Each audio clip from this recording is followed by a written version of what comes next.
Hello, my little love. Did you have a good day today? I hope something made you smile. Now take a slow breath, relax your shoulders, and let your mind get soft and quiet. It's time for a gentle bedtime story. Once upon a time, in a quiet corner of the countryside, there lived a kind girl with a gentle heart. Her name was Ella, though everyone called her Cinderella because she often sat by the warm fireplace after her chores were done, watching the soft glow of the embers and the little puffs of cinder that floated up like tiny stars. Cinderella lived in a tall old house with her stepmother and two stepsisters. The house had many rooms with high ceilings and tall windows that let in the golden afternoon light. Outside, there was a garden where roses grew along the fence, and birds sang sweet songs in the morning. Cinderella loved that garden. She would often sit on the stone bench beneath the old apple tree, listening to the rustle of leaves and feeling the soft breeze on her cheeks. Her stepmother and stepsisters were not unkind in their hearts, but they were very busy with their own thoughts and did not always notice Cinderella. They asked her to do many chores around the house, sweeping the floors, washing the dishes, and folding the laundry. Cinderella did not mind too much. She found a quiet peace in her work. As she swept, she hummed soft tunes. As she washed, she watched the soap bubbles catch the light and shimmer like tiny rainbows. And when she was done, she would sit by the fireplace, close her eyes, and dream of faraway places filled with kindness and love. Sometimes, on quiet evenings, Cinderella would go outside and look up at the sky. The stars would twinkle down at her like friendly eyes, and the moon would glow softly, wrapping the whole world in a silver blanket of light. She would whisper her wishes to the stars, telling them about her dreams of friendship, warmth, and belonging. The stars never answered with words, but they seemed to shine a little brighter, as if they were listening. One day, something special happened. A messenger arrived at the house with a beautiful envelope sealed with golden wax. Inside was an invitation written in elegant letters. The king and queen were hosting a grand ball at the palace, and everyone in the land was invited to come and celebrate. The ball would last for 3 nights, and there would be music, dancing, and delicious food. Cinderella's stepsisters were very excited. They spent days choosing their dresses, trying on ribbons, and practicing their curtsies in front of the mirror. The house was filled with the rustle of silk and the soft chatter of preparations. Cinderella helped them get ready, brushing their hair gently and tying their sashes with care. She felt happy for them, even though a small part of her heart wished she could go to the ball too. On the evening of the first ball, Cinderella stood at the door and waved goodbye as her stepmother and stepsisters climbed into the carriage. The horses clip-clopped slowly down the lane, and soon they disappeared into the twilight. The house became very quiet. Cinderella walked back inside and sat down by the fireplace. The fire crackled softly, and the warm light danced on the walls. She looked down at her simple dress, a bit worn and patched, and sighed a gentle sigh. "I wish I could go to the ball," she whispered to the flickering flames. "Just to see the palace, to hear the music, and to feel what it's like to be part of something beautiful." Just then, a soft shimmer of light appeared in the corner of the room. It grew brighter and brighter, but not in a harsh way, more like the glow of 100 fireflies gathering together. And there, standing before Cinderella, was a kind old woman with silver hair and eyes that sparkled like starlight. She wore a flowing gown that seemed to be made of moonbeams, and she carried a delicate wand that glowed with a soft, peaceful light. "Hello, dear child," the woman said in a voice as gentle as a lullaby. "I am your fairy godmother, and I have been watching over you. I see the kindness in your heart, and I have heard your wish. Cinderella's eyes grew wide with wonder, but she did not feel afraid. The fairy godmother's presence was so warm and comforting, like being wrapped in a cozy blanket on a cold night. "You shall go to the ball," the fairy godmother said with a tender smile. "But first, we need a few things. Go outside to the garden and bring me the largest pumpkin you can find." Cinderella nodded and walked outside into the cool night air. The garden was peaceful, bathed in moonlight.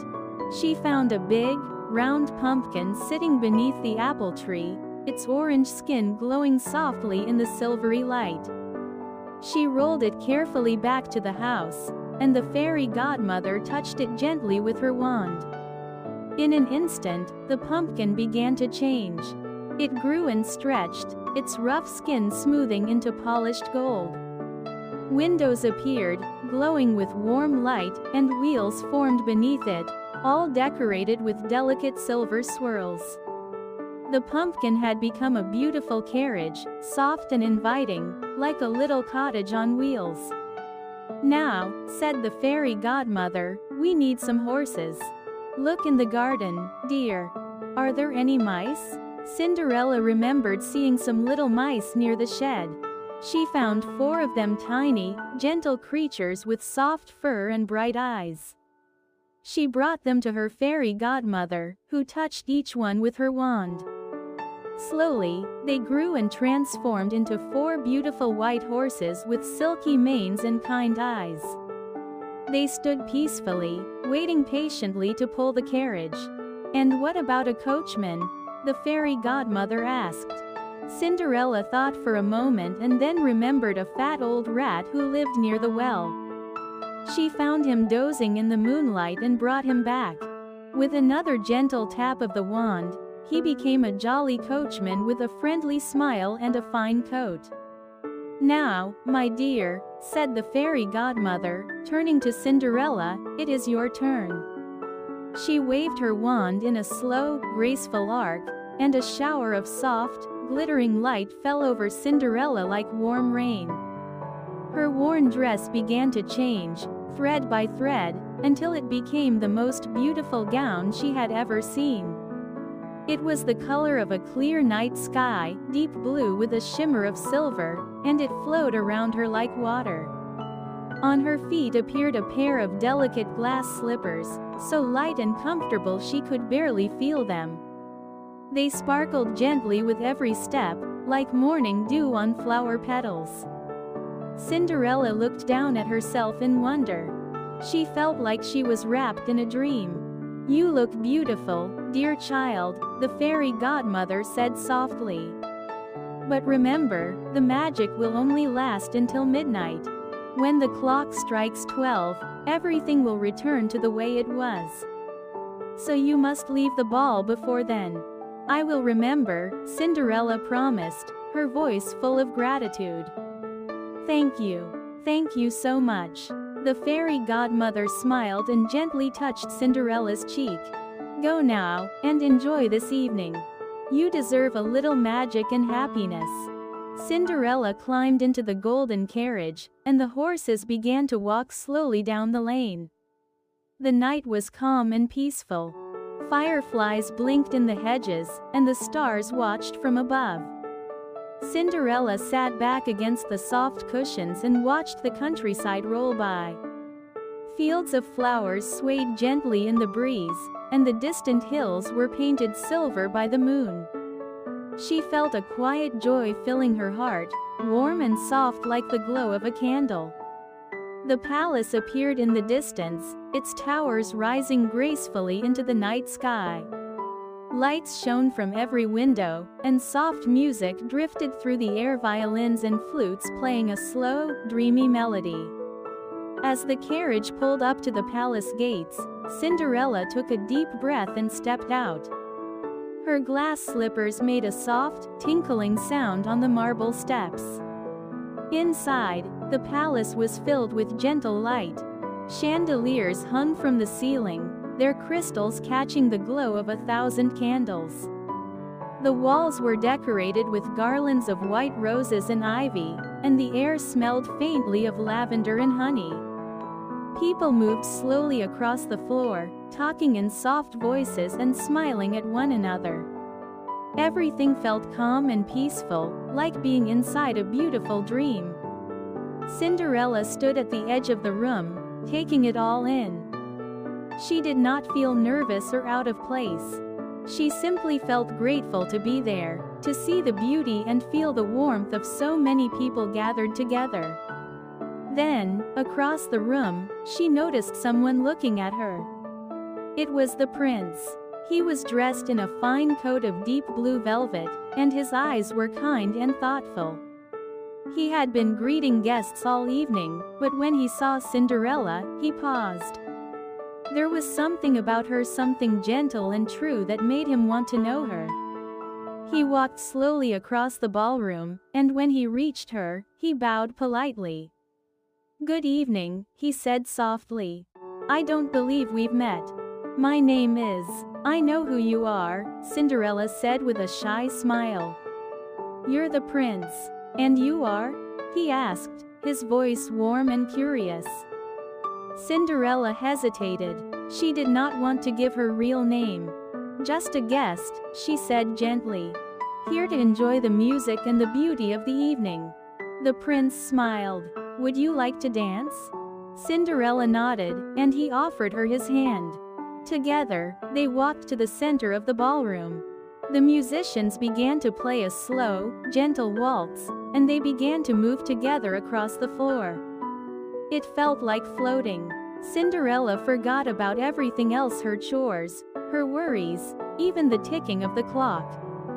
She simply felt the music, the warmth of the prince's hand in hers, and the soft glow of the candles above. They danced and danced, spinning slowly beneath the chandeliers. The prince talked to her in a quiet voice, asking her about her favorite things: the stars, the garden, the songs birds sing in the morning. Cinderella answered honestly, and the prince listened with true interest. He did not talk about castles or crowns. He talked about simple, beautiful things. And Cinderella realized that he, too, had a gentle heart. The evening passed like a dream. They walked together in the palace garden, where fountains bubbled softly and roses climbed the stone walls. They sat on a bench and looked up at the stars, sharing quiet thoughts and comfortable silence. Cinderella felt safe and happy, like she had found a friend who truly understood her. But then, far away, a clock began to chime. Bong, bong, bong. Cinderella's heart skipped. "Midnight. I have to go," she said suddenly, standing up. "Wait," the prince said, reaching for her hand. "Please, tell me your name. When can I see you again?" But Cinderella was already running, not in panic, but quickly, knowing the magic would soon fade. She hurried through the garden, across the ballroom, and down the marble steps. As she ran, one of her glass slippers slipped off her foot and stayed on the step, glittering in the moonlight. She did not have time to go back for it. She kept running until she reached the golden carriage. The clock struck its final chime just as she climbed inside. The carriage began to shrink back into a pumpkin. The horses became mice again, and the coachman turned back into a sleepy old rat. Cinderella found herself sitting on the ground in her simple dress, holding one glass slipper in her hand. But she was not sad. She was still filled with the warmth of the evening, the memory of the prince's kind words, and the feeling of being truly seen. She walked home slowly, under the stars, and climbed into bed with a peaceful heart. That night, she dreamed of dancing, of music, and of a friend who listened. The next morning, the whole kingdom was talking about the mysterious girl who had danced with the prince. The prince himself had stayed up all night, thinking about her. He held the glass slipper she had left behind and decided he would find her, no matter how long it took. He sent out a proclamation: every girl in the kingdom was invited to try on the glass slipper.